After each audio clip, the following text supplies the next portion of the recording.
এটা ভাল লাগছে না। তুলি আবার কোথায় গেল? এই তুলি, তুই এই যে কি করছিস? কেন?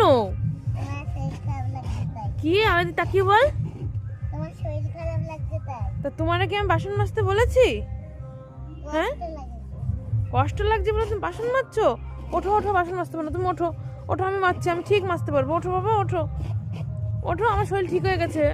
আমার একটু ভালো লাগছে না, আমি শুয়ে রয়েছি, ও বাসন টাসন নিয়ে এসেছে কলপারে সব, এসে মারছে একা একা। ওঠো ওঠো ওঠো ওঠো ওঠো, তুমি ওঠো ওঠো বাবা, আমি ঠিক করে নেবো, ওঠো।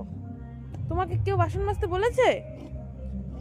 তাহলে তুমি কতগুলো বাসন নিয়ে এসছো কলে, আমার ভালো লাগছে না, আমি তো চুপচাপ একটু শুয়ে রয়েছি, বাথরুমে গেছি আর তুমি এই করছো? হ্যাঁ, তোমার কি আমি বলেছি বাসন মাজতে? তাহলে কেন কি করছি? হায় ভগবান, আজকে সব কাজ কে বলেছে? আমি থালায় আবার খাবার বেড়ে রেখে এসেছিস, আমি খাবার খাবো না বললাম? হ্যাঁ, ফেলে দিইনি, রেখে দিয়েছে, আমি এখন খাবো না, ভালো লাগছে না। চলো চলো ঘরে, চলো ঘরে, চলো।